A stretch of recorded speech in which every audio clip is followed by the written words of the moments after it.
أعوذ بالله من الشيطان الرجيم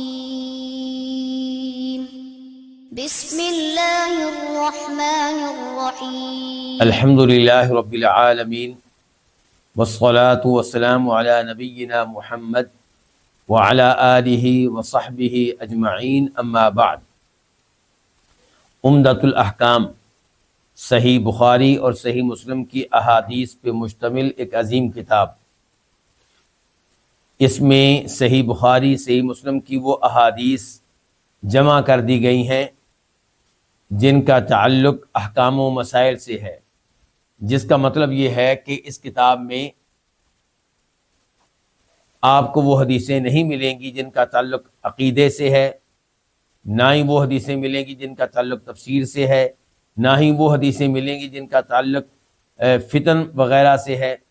اس میں بس احکام و مسائل کے بارے میں جو احادیث ہیں وہ ملیں گی۔ آج ہم آغاز کریں گے حدیث نمبر 242 سے 242۔ اس حدیث کے راوی ہیں جناب عبداللہ بن عمر رضی اللہ عنہما۔ یہ خود بھی صحابی ہیں اور ان کے والد بھی صحابی ہیں۔ یہ کہتے ہیں کہ ان رسول اللہ صلی اللہ علیہ وسلم قال، کہ بے شک رسول اللہ صلی اللہ علیہ وسلم نے فرمایا، اللہم ارحم المحلقین، اے اللہ ان پہ رحم فرما جو سر کے بال منڈوانے والے ہیں، یعنی کہ حج کے موقع پہ، عمرہ کے موقع پہ جو سر کے بال منڈواتے ہیں ان پہ رحم فرما۔ قالوا، انہوں نے کہا، کنہوں نے؟ صحابہ کرام نے۔ والمقصرین یا رسول اللہ، اور وہ جنہوں نے سر کے بال کتروائے ہیں اے اللہ کے رسول، یعنی کہ ان کے لیے بھی آپ رحم کی دعا کر دیں۔ قال، تو آپ نے کہا، اللہم ارحم المحلقین، اے اللہ سر کے بال منڈوانے والوں پہ رحم فرما۔ آپ نے دوسری بار بھی دعا انہی کے لیے کی ہے جن کے لیے پہلی بار دعا کی تھی۔ قالوا، انہوں نے کہا، یعنی کہ صحابہ کرام نے، والمقصرین یا رسول اللہ، اور وہ جنہوں نے سر کے بال کتروائے ہیں، ہلکے کرائے ہیں، ان کے لیے بھی رحم کی دعا کر دیں، رحمت کی دعا کر دیں اللہ کے رسول۔ آپ نے تیسری بار یہ کہا، اللہم ارحم المحلقین، اے اللہ ان پہ رحم فرما جو سر کے بال منڈوانے والے ہیں۔ قالوا، صحابہ کرام نے کہا، والمقصرین یا رسول اللہ، اور اے اللہ کے رسول ان کے لیے بھی رحمت کی دعا فرما دیں جنہوں نے سر کے بال کتروائے ہیں۔ قال، تو آپ نے کہا، والمقصرین، اور جنہوں نے سر کے بال کتروائے ہیں اے اللہ ان پہ بھی رحم فرما۔ تو 3 بار آپ نے رحمت کی دعا، اور دوسری روایت کے مطابق 3 بار مغفرت کی دعا آپ نے ان کے لیے کی ہے جنہوں نے سر کے بال اچھی طرح منڈوائے تھے، اور 1 بار آپ نے دعا کی ہے ان کے لیے جنہوں نے سر کے بال کتروائے تھے۔ اس حدیث کو روایت کیا امام بخاری نے، اور صحیح بخاری میں اس کا نمبر ہے 1727، 1727، اور مسلم شریف میں اس حدیث کا نمبر ہے 1301، 1301۔ امام بخاری جب اس حدیث کو لے کر آئے ہیں تو اس کے اوپر باب یہ قائم کیا ہے، باب الحلق والتقصیر عند الاحلال، کہ احرام کھولنے کے موقع پہ سر کے بال منڈوانا یا سر کے بال کتروانا۔ اس حدیث سے کیا کیا مسائل معلوم ہوئے؟ پہلے نمبر پہ یہ کہ سر کے بال منڈوانے یا سر کے بال کتروانے یہ مشروع ہیں، شریعت نے اس کے بارے میں کہا ہے، اور درست بات یہ ہے کہ ان میں سے کوئی ایک کام کرنا واجب ہے، حج کے واجبات میں سے ایک ہے اور عمرے کے واجبات میں سے ایک ہے۔ جب علماء کرام عمرے کے واجبات بتاتے ہیں تو اس میں ایک واجب یہ ہوتا ہے کہ عمرے کے آخر میں پورے سر کے بال منڈوانے ہیں یا کتروانے ہیں، اور ایسے جب حج کے واجبات ذکر کیے جاتے ہیں تو وہاں پہ بھی یہ چیز ذکر کی جاتی ہے کہ سر کے بال منڈوانے ہیں یا کتروانے ہیں۔ دوسرا مسئلہ جو ہمیں معلوم ہوا اس حدیث سے کہ سر کے بال منڈوانے سر کے بال کتروانے سے زیادہ بہتر ہے، اور یہ حکم مردوں کے لحاظ سے ہے، اور اس کے اوپر علماء کرام کا اتفاق ہے۔ البتہ وہ شخص جو عمرہ کر رہا ہو اور اس عمرے کے بعد حج کرنا چاہتا ہو، یہ گویا کہ اپنے عمرے اور حج کو حج تمتع بنانا چاہتا ہو، اور وہ عمرہ کرنے کے لیے حج سے 1 دن پہلے آئے، 2 دن پہلے آئے، 3 دن پہلے آئے، تو اس کے لیے یہ بہتر ہوگا کہ وہ سر کے بال کتروا لے، منڈوائے نہیں، کیونکہ 3-4 دن کے بعد حج کے آخر میں سر کے بال منڈوانے ہوں گے، اور اگر عمرے کے بعد سر کے بال منڈوا لے گا تو حج کے بعد اسے پھر بال نہیں ملیں گے جن کو منڈوا سکے۔ تیسرے نمبر پہ یہ لفظ جو استعمال کیا گیا ہے وہ ہے حلق کا، تو حلق سے کیا مراد ہے کہ سر کے جتنے بھی بال ہیں ان کو جڑوں سے کاٹ دینا، چاہے وہ کسی بھی چیز سے کاٹے جائیں۔ اور یہ جو بال کتروانے کا عمل ہے اس میں کیا ہے کہ انگلی کے پورے کے برابر کم از کم بال چھوٹے کیے جائیں۔ اسرے سے بال مونڈے جائیں گے تو ان کو مونڈنا کہا جائے گا، حلق کہا جائے گا، اور مشین سے اگر سر کے بال لیے جائیں گے تو اس کو حلق کرنا نہیں کہا جائے گا، اس کو مونڈنا نہیں کہا جائے گا، بلکہ اس کو سر کے بال کتروانا کہا جائے گا۔ چوتھے نمبر پہ اس حدیث کے تعلق سے مسئلہ یہ ہے کہ سر کے بال منڈوانے ہیں یا کتروانے ہیں۔ ایسا نہیں ہے کہ دونوں کام ضروری ہیں کہ پہلے آپ پورے سر کے بال کتروائیں پھر منڈوائیں، ایسا نہیں ہے، بلکہ ان 2 کاموں میں سے ایک کام کرنا ہے۔ 5ویں نمبر پہ مسئلہ اس حدیث سے تعلق رکھنے والا یہ ہے کہ اس حدیث سے پتہ چلا کہ سر کے بال منڈوانا یا کٹوانا عمرے اور حج میں یہ حج کے اعمال میں سے ایک عمل ہے، یعنی کوئی یہ نہ سمجھے کہ یہ کام جائز ہے۔ ایک یہ ہے کہ آپ کے اوپر پہلے کچھ امور حرام تھے، حالت احرام میں آپ کو بال لینے کی اجازت نہیں تھی، خوشبو لگانے کی اجازت نہیں تھی، مرد کو چہرہ ڈھانکنے کی اجازت نہیں تھی، سر کے بال اس کو ڈھانکنے کی اجازت نہیں تھی، شکار کرنے کی اجازت نہیں تھی۔ جو ہی اس نے طواف کر لیا عمرے میں، صفا مروہ کی صحیح کر لی، سر کے بال منڈوا لیے، کٹوا لیے، اب خوشبو لگا سکتا ہے، اب وہ اپنے سر کو ڈھانک سکتا ہے، اپنے چہرے کو ڈھانک سکتا ہے۔ یہ امور اب اس کے لیے جائز ہو گئے ہیں، پہلے کیا تھے؟ ناجائز، پہلے کیا تھے؟ حرام، پہلے یہ کام درست نہیں تھے، اب درست ہو گئے۔ تو سر کے بال منڈوانا عمرے میں طواف اور صفا مروہ کی صحیح کے بعد، اور ایسے ہی حج میں، کیا یہ وہ چیز ہے کہ جو پہلے ناجائز تھی اب جائز ہو گئی ہے، یا باقاعدہ یہ حج کے اعمال میں سے ایک عمل ہے اور ایک عبادت ہے؟ تو جواب یہ ہے کہ یہ حج کے اعمال میں سے ایک عمل ہے اور حج کی عبادات میں سے ایک عبادت ہے۔ یہ کیسے پتہ چلا اس حدیث سے ہمیں؟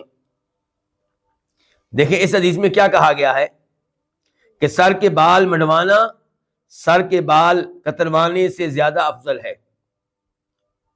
اس کا مطلب یہ ہے کہ یہ دونوں امور ان کا تعلق جائز یا ناجائز ہونے سے نہیں ہے۔ جائز اور ناجائز ہوتا تو دونوں برابر ہوتے، پھر یہ ہوتا کہ سر کے بال منڈوائیں یا سر کے بال کتروائیں، دونوں ایک جیسے ہی ہیں، کیونکہ یہ عبادت نہیں ہے، کیا ہے؟ جائز ہے، پابندی تھی پہلے، اب ختم ہو گئی ہے۔ لیکن حدیث میں کہا جا رہا ہے، حدیث سے کیا معلوم ہو رہا ہے کہ سر کے بال منڈوانے والا سر کے بال کتروانے والے سے زیادہ کیا ہے؟ افضل ہے۔ اس کا مطلب یہ ہے کہ یہ دونوں عمل حج کی عبادات میں سے عبادت ہیں اور حج کے اعمال میں سے 2 عمل ہیں۔ اور ویسے بھی آپ علیہ الصلوۃ والسلام کا دعا کرنا رحمت کی ان کے حق میں جنہوں نے سر کے بال منڈوائے ہیں 3 بار، اور دوسروں کے حق میں ایک بار، یہ دعا بھی بتا رہی ہے کہ یہ عمل صرف جائز نہیں بلکہ یہ عبادت ہے اور حج کے اعمال میں سے ایک عمل ہے۔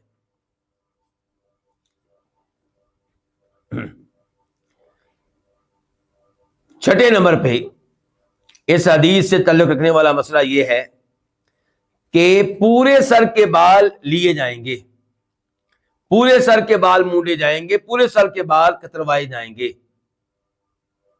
اور یہی وہ درست موقف ہے جس کا علم ہمیں قرآن و حدیث سے ہوتا ہے، صحابہ کرام کے عمل سے ہوتا ہے۔ یعنی کہ ایسا نہیں تھا کہ وہ سر کے کچھ حصوں سے چند بال لے لیتے ہوں اور باقی چھوڑ دیتے ہوں، یا 3 بال ادھر سے لے لیے، 3 ادھر سے لے لیے، 3 آگے سے، 3 دائیں سے، 3 بائیں سے۔ ایسا کام صحابہ کرام نہیں کیا کرتے تھے، اور نہ ہی ان آیتوں سے یہ بات معلوم ہوتی ہے، ان احادیث سے بات معلوم ہوتی ہے، کیونکہ آپ نے کہا اللہم ارحم المحلقین، اے اللہ ان پہ رحم فرما جو سر کے بال مونڈ لیں، یعنی کہا سر کے کچھ حصے کے بال مونڈ لیں۔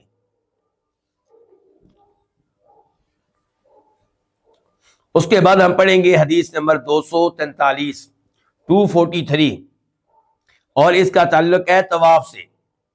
عن عائشہ رضی اللہ عنہا، اس حدیث کو روایت کرنے والی خاتون ام المؤمنین سیدہ عائشہ ہیں، ابو بکر صدیق کی صاحبزادی، نبی علیہ الصلوۃ والسلام کی واحد وہ بیگم جو کنواری تھی۔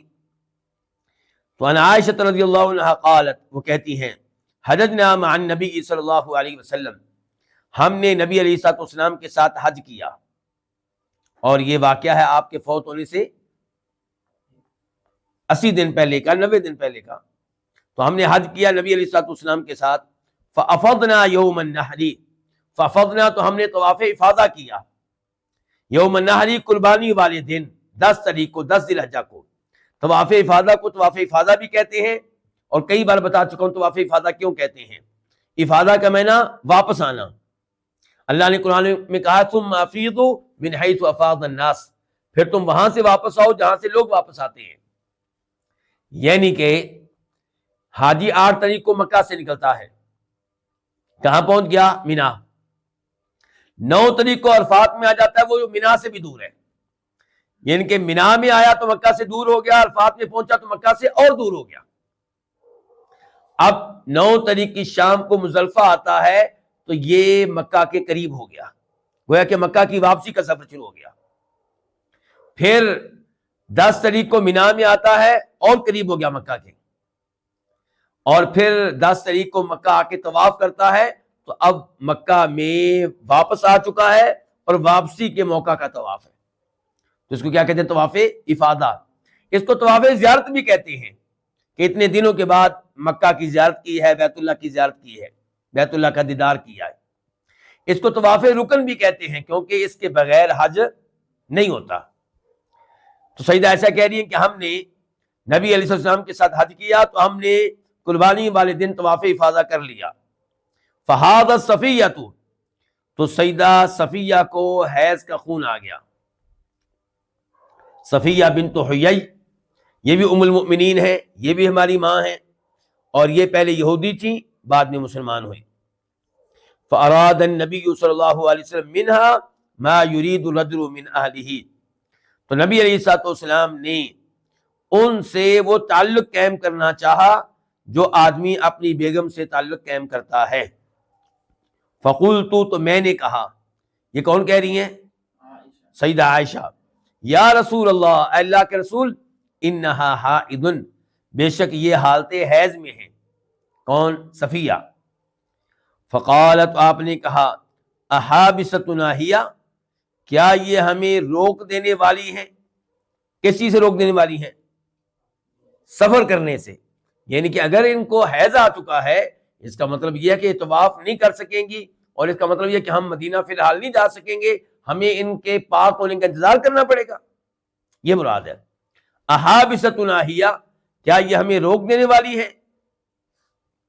قالوا، انہوں نے کہا، یا رسول اللہ، اے اللہ کے رسول، انہا قد افاضت یوم النحر، یہ سیدہ صفیہ قربانی والے دن طواف افاضہ کر چکی تھیں، حیض اس کے بعد میں آیا ہے۔ 10 تاریخ کا طواف افاضہ، طواف زیارت انہوں نے کر لیا تھا۔ قال، تو آپ نے کہا، اخرجوا، کیا مطلب؟ نکلو، پھر مکہ سے نکلو مدینہ چلتے ہیں، یعنی کہ نکلو طواف کرتے ہیں الوداعی طواف اور پھر مدینہ چلتے ہیں، یعنی کہ پھر ہمارے سفر میں کوئی رکاوٹ نہیں ہے۔ اس سے پتہ چلا کہ طواف افادہ اتنا ضروری ہے کہ اس کے لیے اپنا سفر لیٹ کرنا پڑے گا۔ آپ نے کیا کہا جب بتایا گیا سیدہ صفیہ حیض میں ہے، تو آپ نے کہا اس کا مطلب ہے کہ ہمیں ان کی وجہ سے ٹھہرنا پڑے گا، رکنا پڑے گا، ان کا انتظار کرنا پڑے گا۔ تو پھر جب بتایا گیا کہ انہوں نے طواف افادہ تو کر لیا تھا، آپ نے کہا پھر نکلو، اس کا مطلب یہ ہے کہ الوداعی طواف معاف ہے کس کو؟ حیض والی عورت کو۔ جب الوداعی طواف کی باری آتی ہے، الوداعی طواف کون سا طواف ہے کہ حاجی صاحب جو مکہ آئے، حج وغیرہ کر لیا، اب مکہ میں رکے ہوئے ہیں، جب مکہ سے نکلیں گے مدینہ جانے کے لیے یا اپنے وطن جانے کے لیے، اپنے ملک اور کنٹری جانے کے لیے، تو مکہ چھوڑنے سے پہلے آخری کام کیا کریں گے؟ الوداعی طواف۔ تو الوداعی طواف حیض والی خاتون کو معاف ہے، اسی لیے آپ نے کہا اخرجو، پھر نکلو، چلتے ہیں۔ اس حدیث کو روایت کی امام بخاری نے، نمبر ہے 1733، 1733، اور اس کو امام مسلم نے بھی روایت کیا ہے، نمبر ہے 1211، 1211۔ وفی لفظ، اس حدیث کے کچھ الفاظ میں یوں ہے کہ قال النبی صلی اللہ علیہ وسلم، کہ نبی علیہ الصلوۃ والسلام نے فرمایا اقرا حلقہ، اقرا وہ عورت جس کی ٹانگ کاٹی گئی ہو،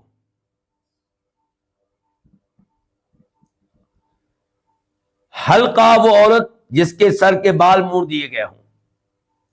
گویا کہ آپ نے کہا ہے کہ تمہاری ٹانگیں کاٹی جائیں، تمہارا سر موڑ دیا جائے۔ کس کو کہا ہے؟ سیدہ صفیہ کو۔ یعنی کہ تمہیں حیض آ گیا ہے، تمہاری وجہ سے ہمیں 7 دن انتظار کرنا پڑے گا۔ 7 دن عام طور پہ حیض کا خون آتا ہے، 7 دن کے بعد تم غسل کرو گی، پھر طواف کرو گی، پھر ہم جائیں گے، 7 دن تمہاری وجہ سے رکنا پڑے گا۔ یہ مفہوم ہے آپ کے الفاظ کا، یہ آپ کے الفاظ نہیں ہے، لیکن مطلب یہ ہے۔ پھر آپ نے کہا اطافت یوم النحر، کیا انہوں نے قربانی والے دن طواف کر لیا تھا، یعنی کہ طواف افاضہ؟ قیل نعم، تو کہا گیا جی ہاں۔ تو آپ نے کہا فن فری، تو پھر نکلو، پھر سفر کرتے ہیں کس کا؟ مدینہ کا۔ اس الفاظ کو جو آخر میں آئے ہیں ان کو امام بخاری نے روایت کیا، اور نمبر ہے 1771، 1771، اور باب ہے باب الادلاج من المحصب۔ الادلاج رات کے آخری پیر میں چلنا، رات کے آخری پیر سفر کرنا، اور من المحصب محصب سے، یعنی کہ نبی علیہ الصلوۃ والسلام کا حج کب ختم ہوا تھا؟ 13 تاریخ کو۔ آپ مینا سے 12 تاریخ کو نہیں نکلے تھے، کس تاریخ کو نکلے تھے؟ 13 کو۔ پھر آپ مکہ بیت اللہ اور مینا کے مابین ایک جگہ ہے، وہاں پہ آئے، وہاں پہ ٹھہرے، وہاں پہ رکے، وہاں پہ آرام کیا آپ نے اور آپ کے اصحاب نے۔ وہاں پہ آپ نے نمازیں پڑھی، ظہر کی، عصر کی، مغرب کی، عشاء کی، آرام کیا، اور پھر رات کے آخری پیر اٹھے اور نکل کے، کہاں سے نکل کے جا رہے ہیں؟ محصب سے، کہاں؟ بیت اللہ۔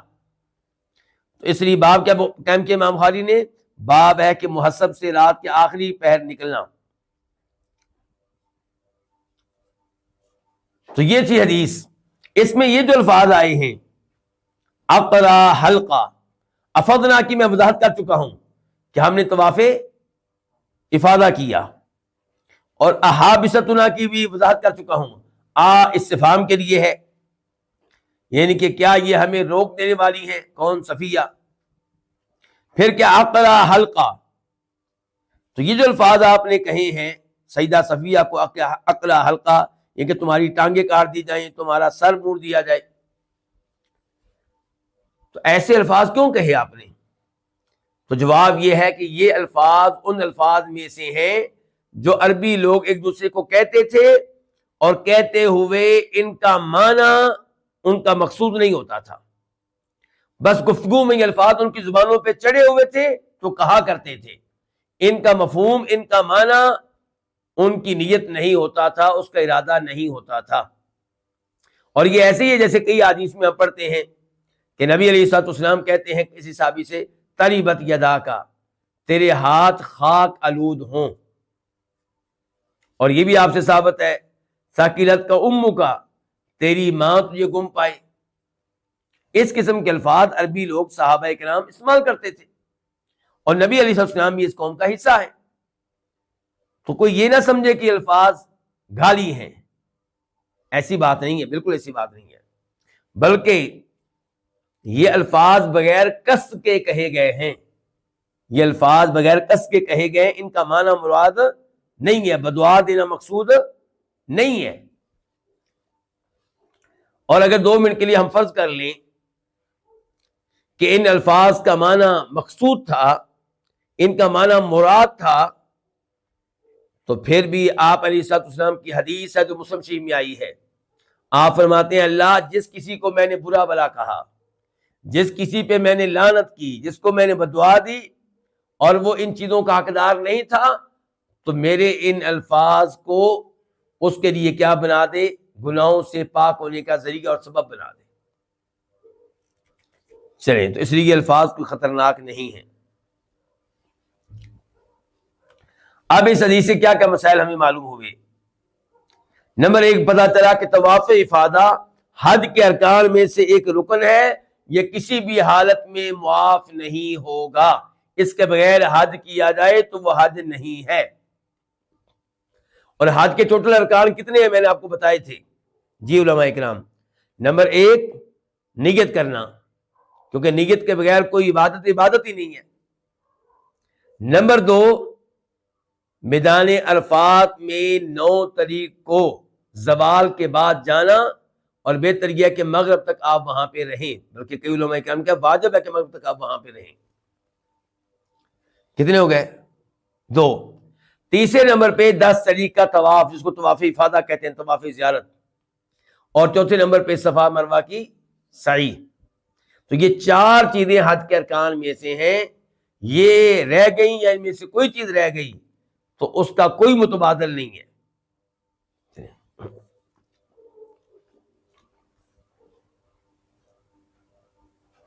نمبر 2، اس حدیث سے مسئلہ معلوم ہوا کہ اگر گروپ میں موجود کسی عورت کو حیض کا خون آ جائے اور اس کی حج کی کوئی اہم عبادت رہتی ہو، تو باقی لوگوں کو اس کے ساتھ تعاون کرنا چاہیے جو اس کے قافلے میں ہے، اور اس کی وجہ سے انتظار کرنا چاہیے تاکہ وہ بھی حج خیریت سے اور سلامتی سے کر سکے. دلیل کیا ہے؟ دلیل یہی ہے کہ اللہ کے رسول کیا کہہ رہے ہیں سیدہ صفیہ سے کہ تمہیں حیض کا خون آ گیا، اس کا مطلب ہے کہ ہمیں تمہاری وجہ سے یہاں مکہ میں مزید رکنا پڑے گا، مزید ٹھہرنا پڑے گا. یعنی کہ آپ سمجھ رہے ہوں گے شاید ہفتہ لگ جائے گا، لیکن بتایا گیا کہ وہ تو الوداعی طواف ان کا رہ گیا ہے، اور جو رکن طواف ہے طواف افادہ وہ تو وہ کر چکی ہیں. تیسرے نمبر پہ اس حدیث سے مسئلہ معلوم ہوا جو پچھلی حدیث سے بھی معلوم ہوا تھا کہ الوداعی طواف حیضہ عورت کے اوپر واجب نہیں ہے.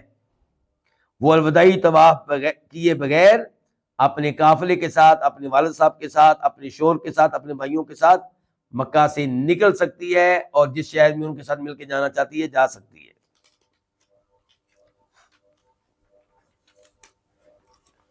ابھی ہم پڑھیں گے حدیث نمبر 244 244، اور یہاں پہ راوی کون؟ عبداللہ ابن عباس رضی اللہ عنہما. عبداللہ ابن عباس کون؟ نبی علیہ السلام کے چچا عباس کے بیٹے، اور آپ علیہ السلام کے زمانے میں چھوٹے بچے تھے. جب آپ فوت ہوئے تو اس وقت یا بالغ ہو چکے ہوں گے نئے، اور یا بلوغت کے قریب تھے. آپ علیہ السلام کا بہت خیال رکھتے تھے. تو یہ عبداللہ ابن عباس ہے، ان سے روایت ہے، قال، وہ کہتے ہیں امر الناس، لوگوں کو حکم دیا گیا تھا، ان یکون آخر عہدہم بالبیت، یہ کہ ان کا آخری وقت بیت اللہ میں ہو. آخری وقت بیت اللہ میں ہو کیا مطلب؟ کیوں؟ الوداعی طواف کے لیے. کس کام کے لیے؟ الوداعی طواف کے لیے. تو لوگوں کو حکم دیا گیا تھا کہ ان کا آخری عہد، ان کا آخری وقت بالبیت بیت اللہ میں ہو. الا انہ خفف عن المرأة الحائض، لیکن حیض والی خاتون سے نرمی کی گئی ہے، تخفیف کی گئی ہے، یعنی کہ اس کو الوداعی طواف کیا ہے؟ معاف ہے. اور اس کو معاف کرنا اس بات کی دلیل ہے کہ دوسروں کو معاف نہیں ہے، دوسروں پہ کیا ہے؟ واجب ہے۔ اس حدیث سے کیا کیا مسائل معلوم؟ یہ حدیث کہاں پہ آئی؟ نمبر 1 بخاری شریف میں، نمبر ہے 1755 1755، باب طواف الوداعی، یہ باب ہے الوداعی طواف کے بارے میں۔ امام مسلم نے اس کو روایت کیا، نمبر ہے 1328 1328۔ اس حدیث سے کیا کیا مسائل معلوم ہوئے؟ پہلے نمبر پہ کہ الوداعی طواف کرنا واجب ہے ہر اس حاجی پہ جو مکہ میں رہنے والا نہیں ہے بلکہ کسی اور شہر سے حج کے لیے آیا ہے۔ وہ جب مکہ سے نکلے گا واپس جانے کے لیے تو تب وہ بیت اللہ کا الوداعی طواف کرے گا، اور الوداعی طواف یہ مکہ میں آپ کا سب سے آخری کام ہونا چاہیے، باقی کام اس سے پہلے کریں۔ البتہ الوداعی طواف کے بعد اگر کوئی آپ نے ایسا کام کیا جس کا سفر سے تعلق ہے تو اس میں کوئی حرج نہیں ہے۔ مثال کے طور پہ آپ الوداعی طواف کے بعد کمرے میں آ کے، ہوٹل میں آ کے الوداعی کھانا تیار کر رہے ہیں، الوداعی کھانا خرید رہے ہیں تاکہ راستے میں جا کے کھائیں گے، تو اس قسم کے کام جو ہے وہ معاف ہیں۔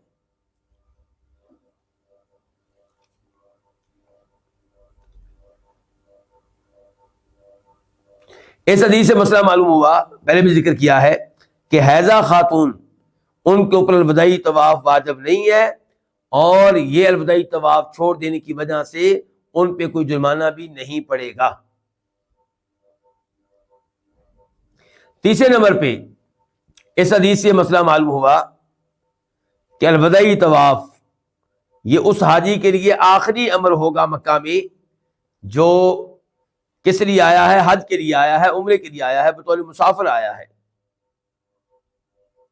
یہاں پہ ایک چھوٹا سا اختلاف ہے، وہ یہی کہ الوداعی طواف کے بارے میں علماء کرام کیا کہتے ہیں۔ تو پہلا قول یہ ہے کہ الوداعی طواف واجب نہیں بلکہ مستحب ہے۔ یہ موقف ہے امام مالک رحمہ اللہ کا۔ ان لوگوں نے اس کی دلیل کیا دی؟ انہوں نے کہا کہ چونکہ الوداعی طواف حیضہ خاتون کو آپ نے معاف کر دیا ہے تو اس سے پتہ چلا کہ یہ واجب نہیں ہے، ورنہ آپ ان کو بھی معاف نہ کرتے اور کہتے کہ حیض سے فارغ ہونے کے بعد تو نے یہ الوداعی طواف کرنا ہے۔ جبکہ جمہور علماء کرام کا یہ موقف ہے، امام ابو حنیفہ رحمہ اللہ کا، امام شافعی رحمہ اللہ کا، امام احمد کا، کہ الوداعی طواف حیضہ عورت کے علاوہ باقی سب حاجیوں پہ واجب ہے، کیونکہ باقاعدہ آپ علیہ السلام نے اس کا حکم دیا ہے۔ اسی لیے حدیث کے الفاظ کیا ہیں؟ امیر الناس، لوگوں کو حکم دیا گیا تھا۔ تو پتہ چلا الوداعی طواف کا کیا ہے؟ واجب ہے۔ اور حکم دینے والے کون ہیں؟ یہ جو عبداللہ بن عباس کہہ رہے ہیں کہ لوگوں کو حکم دیا گیا تھا کہ ان کا آخری وقت بیت اللہ میں گزرے، تو یہ کون ہیں حکم دینے والے؟ نبی علیہ الصلوۃ والسلام۔ صحابہ کرام جب کہتے تھے ہمیں حکم ملا تو مراد ہے کس کی طرف سے؟ اللہ کے رسول کی طرف سے۔ اور ویسے بھی مسلم شریف کی ایک حدیث میں باقاعدہ آپ کا حکم آیا ہے کہ لا ينفرن احد حتى يكون آخر عهده بالبيت، کہ تم میں سے کوئی بھی حج کے بعد واپس اپنے گھر نہ جائے جب تک کہ آخری کام مکہ میں الوداعی طواف کو نہ بنا لے۔ اس سے اندازہ لگا سکتے ہیں الوداعی طواف کی کیا اہمیت ہے۔ تو بہرحال الوداعی طواف کے بارے میں راجح یہی ہے کہ الوداعی طواف کرنا کیا ہے؟ واجب ہے۔ اب ہم بڑھتے ہیں حدیث نمبر 245 کی طرف، 245۔ راوی ہے کون؟ عبداللہ بن عمر رضی اللہ عنہما، قال، وہ کہتے ہیں استأذن العباس بن عبد المطلب رسول اللہ صلی اللہ علیہ وسلم ان یبیت بمکۃ لیالی منی من اجل سقایتہ فاذن له۔ آپ علیہ السلام کے چچا عباس بن عبد المطلب نے نبی علیہ الصلوۃ والسلام سے اجازت مانگی۔ اجازت مانگنے والا چچا، اور اجازت کس سے مانگی جا رہی ہے؟ بھتیجے سے۔ اجازت کیا مانگی عباس نے؟ کہ ان یبیت بمکہ، کہ وہ راتیں گزاریں گے مکہ میں۔ کون سی راتیں؟ لیالی منی، منی کی راتیں۔ کیوں یہ اجازت مانگی ہے؟ من اجل سقایتہ، اپنے پانی کی ڈیوٹی کی وجہ سے، کیونکہ یہ اور ان کا قبیلہ حاجیوں کو کیا پلاتے تھے؟ پانی، ستو پلاتے، یہ بہت سی خدمت کیا کرتے تھے۔ تو آپ علیہ السلام نے فأذن لہ، آپ نے اپنے چچا کو اجازت دے دی۔ تو اس سے پتا چلا کہ اگر کوئی آدمی حاجیوں کی خدمت میں مصروف و مشغول ہے، حاجیوں کی خدمت میں، اس وجہ سے وہ مینا کی راتیں مینا میں نہیں گزار سکتا، تو اس کے لیے رخصت ہوگی۔ اور اس کے علاوہ جو لوگ ہیں ان کو چاہیے کہ وہ مینا کی راتیں مینا میں گزاریں اور اپنے آپ کو اصل دین کے مزید قریب کریں۔ مینا میں گزاریں گے تو مینا میں اللہ کا ذکر کریں گے، مینا میں گزاریں گے تو مینا میں جو دیگر لوگ ہیں ان کے ساتھ گفتگو کرنے کا موقع ملے گا، ان سے بہت کچھ سیکھنے کا موقع ملے گا۔ تو بہرحال یہ راتیں مینا میں گزارنی ہیں۔ اور امام بخاری اس حدیث کو روایت کرتے ہیں، بخاری شریف میں اس کا نمبر ہے 1745، 1745۔ امام بخاری نے اس حدیث کے اوپر عنوان کیا قائم کیا ہے، مسئلہ کیا اخذ کیا اس سے؟ کہتے ہیں حل یبیت اصحاب السقایۃ او غیرہم بمکہ لیالی مینا، کیا حاجیوں کو پانی پلانے والے یا اس قسم کے دیگر لوگ مینا کی راتیں مکہ میں گزار سکتے ہیں؟ جواب کیا کہ یہ گزار سکتے ہیں۔ یہ حدیث مسلم شریف میں بھی آئی، وہاں پہ اس کا نمبر ہے 1315، 1315۔ آئیے اب دیکھتے ہیں اس حدیث سے کیا کیا مسائل ہمیں معلوم ہوئے۔ نمبر 1 یہ پتا چلا کہ مینا کی راتیں مینا میں گزارنی واجب ہیں، اور یہ وہ راتیں ہیں جو یوم تشریق کی راتیں ہیں۔ 10 تاریخ کو آپ کنکریاں ماریں گے تو 10 تاریخ کو جب مغرب شروع ہوگی تو کیا ہو گیا؟ 11ویں تاریخ کی رات شروع ہو گئی، تو یہ رات آپ ادھر ہی گزاریں گے، آپ پہ واجب ہے کہ یہ رات ادھر گزاریں۔ پھر اگلے دن آپ کنکریاں ماریں گے، پھر جو رات آئے گی 12ویں رات ہے، یہ بھی آپ پہ واجب ہے کہ آپ مینا میں گزاریں۔ نمبر 2، اس حدیث کے تعلق سے یہ مسئلہ ذہن میں رکھنے والا ہے کہ یہ جو کہا گیا کہ مینا میں رات گزاریں، تو اب اگر کوئی 5 منٹ رات مینا سے باہر چلا جائے یا لیٹ آئے مینا میں، تو اس کا کیا بنے گا؟ 5 منٹ کی وجہ سے کوئی مسئلہ پیدا ہونے والا نہیں ہے، بلکہ واجب یہ ہوگا کہ مینا کی راتیں مینا میں گزاریں اور رات کا آدھے سے زیادہ حصہ مینا میں گزاریں۔ مثال کے طور پہ مغرب کی اذان ہوتی ہے 6 بجے، فجر کی اذان ہوتی ہے 6 بجے، رات کتنے گھنٹے کی ہو گئی؟ 12 گھنٹے کی۔ تو 6 گھنٹوں سے زیادہ وقت آپ مینا میں گزاریں، اور افضل اور بہتر یہ ہے کہ پوری رات ہی مینا میں گزاریں۔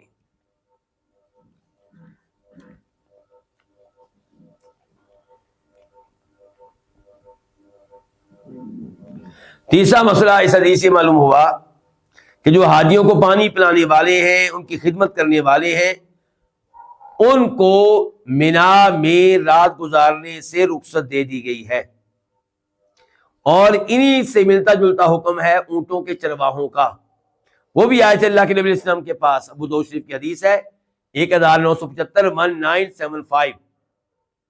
اس حدیث میں آتا ہے کہ اللہ کے رسول صلی اللہ علیہ وسلم نے اونٹوں کے چرواہوں کو مینا کی راتیں مینا کی بجائے کسی اور جگہ گزارنے کی اجازت دے دی تھی۔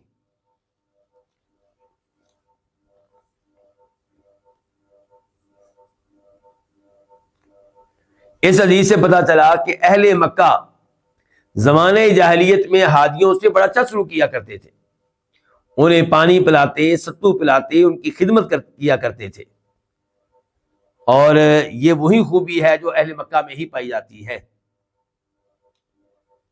یہاں پہ چند مسائل ہیں جن میں اختلاف ہے۔ نمبر 1، کیا رات گزارنا مینا میں واجب ہے یا مستحب ہے، افضل ہے؟ جمہور علماء کرام، امام مالک، امام شافعی، امام احمد کا موقف یہ ہے کہ مینا کی راتیں مینا میں گزارنی واجب ہے، اور دوسرا موقف ہے امام ابو حنیفہ رحمہ اللہ کا. ان کا موقف کیا ہے کہ یہ مستحب ہے، واجب نہیں ہے. اب مضبوط قول کن کا ہے؟ مضبوط قول انہی کا ہے جو کہتے ہیں کہ مینا کی راتیں مینا میں گزارنی واجب ہے. اسی لیے تو آپ کے چچا عباس نے آپ سے اجازت مانگی اور آپ نے ان کو اجازت دی کہ ٹھیک ہے آپ کو رخصت ہے کہ آپ مکہ میں چلے جائیں اور وہاں پہ حاجیوں کی خدمت کریں، انہیں پانی وغیرہ پلائیں.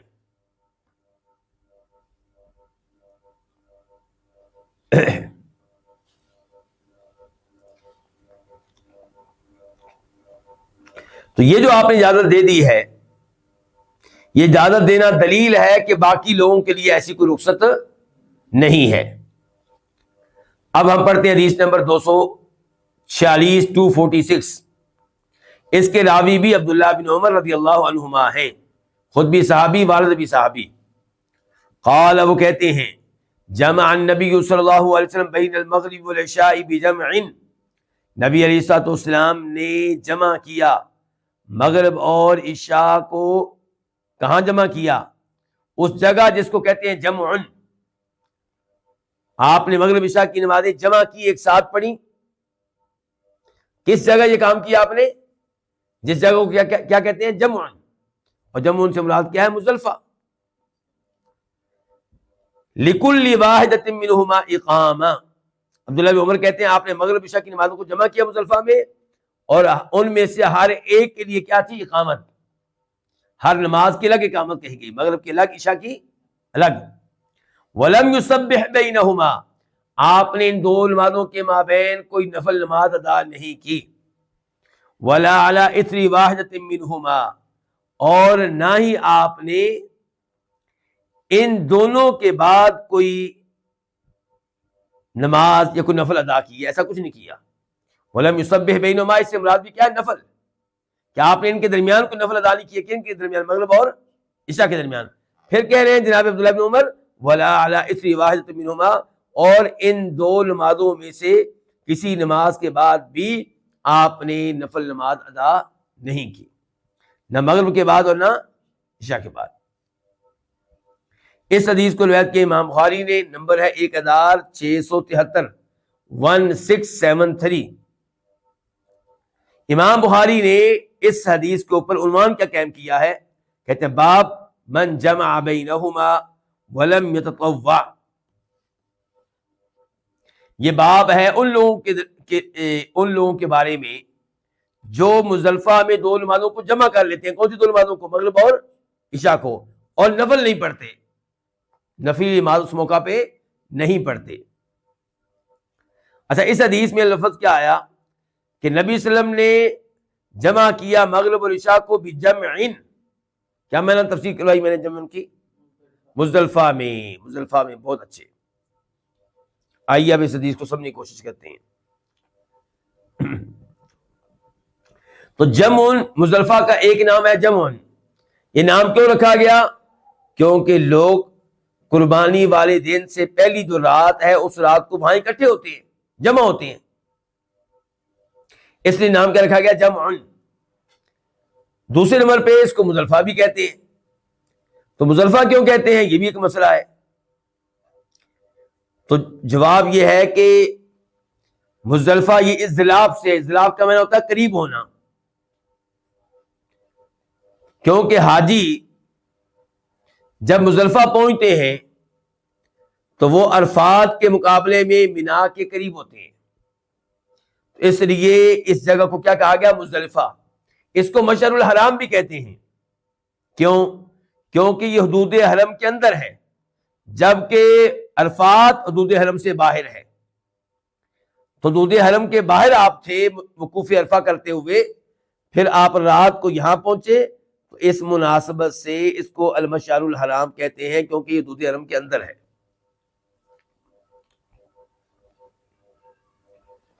اس حدیث سے مسائل کیا معلوم ہوئے ہمیں؟ نمبر 1 پتہ چلا کہ مغرب اور عشاء کی نمازوں کو مزدلفہ میں، مزدلفہ والی رات تاخیر سے جمع کرنا یہ شریعت سے ثابت ہے. یعنی کہ 9 تاریخ کو آپ کہاں ہوتے ہیں؟ مغرب کے وقت میدان عرفات میں. پھر سورج غروب ہوا، آپ نکل کھڑے ہوئے کس کے لیے؟ مزدلفہ کے لیے. تو مزدلفہ میں آ کے آپ یہ 2 نمازیں ادا کریں گے، مغرب اور عشاء. اور اب آپ کی یہ جو جمع کرنا ہے، یہ جمع تقدیم ہے کہ جمع تاخیر؟ تاخیر.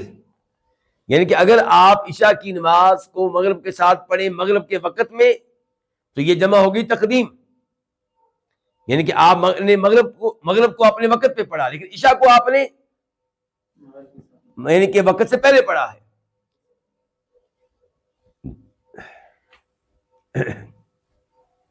اور اگر آپ مغرب کو لیٹ کر لیتے ہیں اور عشاء کی نماز کے وقت شروع ہونے کے بعد آپ کہیں پہ ٹھہرتے ہیں اور 2 نمازوں کو جمع کرتے ہیں تو پھر اس کو کہا جائے گا جمع تاخیر. اچھا، اس میں حکمت کیا ہے؟ یہ جو آپ علیہ الصلوۃ والسلام نے مغرب عشاء کی نمازوں کو مزدلفہ میں جمع کیا، یہ جو تفصیلات بتائی گئی ہیں اس حدیث میں، اس میں حکمت کیا ہے؟ حاجیوں کے لیے آسانی پیدا کرنا. کیونکہ ہر نماز کو اس کے وقت میں ادا کریں گے تو مشکل میں پڑ جائیں گے. اتنا بڑا مجمع، اتنی بڑی دنیا.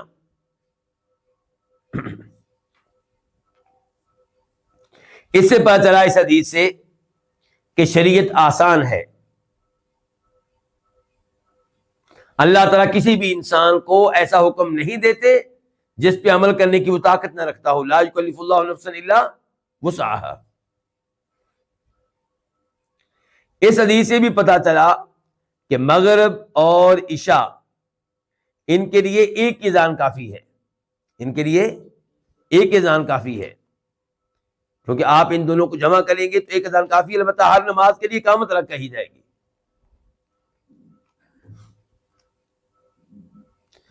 یہاں پہ امام ابن تیمیہ رحمہ اللہ کے الفاظ آپ کے سامنے رکھنا چاہوں گا.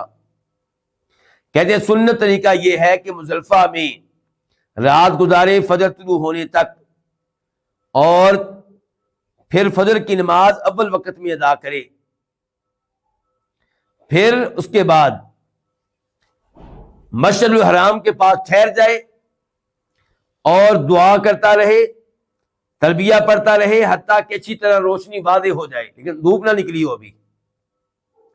تو پھر کیا کرے؟ پھر مزدلفہ سے نکل کے کہاں آ جائے؟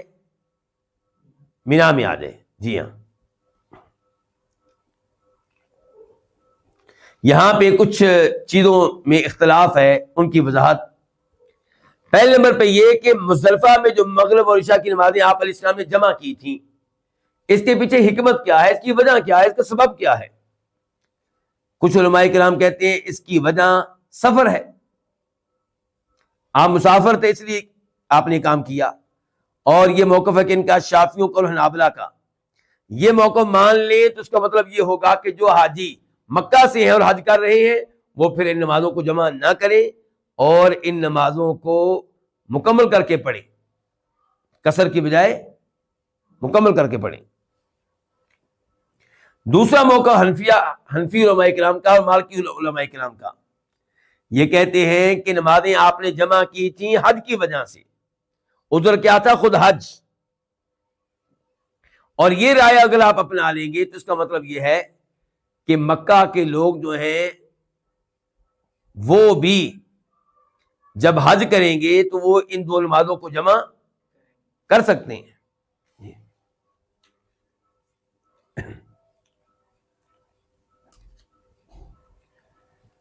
اختلاف ہے علماء کرام کا کہ یہ 2 نمازیں جو مزدلفہ میں پڑھی جائیں گی مغرب اور عشاء، ان کی اذانوں اور اقامتوں کی کیا ترتیب ہے. کچھ علماء کرام کہتے ہیں کہ یہ دونوں نمازیں پڑھائی جائیں گی ایک اقامت کے ساتھ، اقامت ایک ہی ہوگی. کچھ علماء کرام کہتے ہیں نہیں، اور یہ امام مالک ہیں، وہ کہتے ہیں کہ ان 2 نمازوں کو پڑھا جائے گا 2 اذانوں کے ساتھ، 2 اقامتوں کے ساتھ. اور کچھ علماء کرام کہتے ہیں کہ ان 2 نمازوں کو آپ علیہ السلام نے پڑھا ہے 2 اقامتوں کے ساتھ، بس ہر نماز کی ایک اقامت. اور صحیح موقف وہ ہے جس طرف امام شافعی، امام احمد وغیرہ گئے ہیں کہ یہ دو نمازیں پڑھی جائیں گی، ان کو جمع کیا جائے گا، اذان ایک ہوگی اور اقامتیں دو ہوں گی۔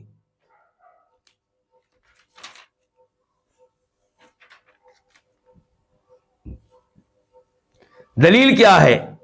ہم نے کہہ دیا کہ امام شافعی، امام احمد کا جو موقف ہے وہ صحیح ہے، اور وہ موقف کیا ہے کہ اذان ایک ہوگی اور اقامتیں دو ہوں گی۔ کہاں پہ؟ مزدلفہ میں۔ دلیل کیا ہے؟ دلیل حدیث جابر رضی اللہ تعالیٰ عنہ۔ آپ جانتے ہیں کہ آپ علیہ السلام کا طریقہ حج بیان کرنے میں سب سے آگے کون ہے؟ جابر بن عبداللہ۔ تو جابر بن عبداللہ کہتے ہیں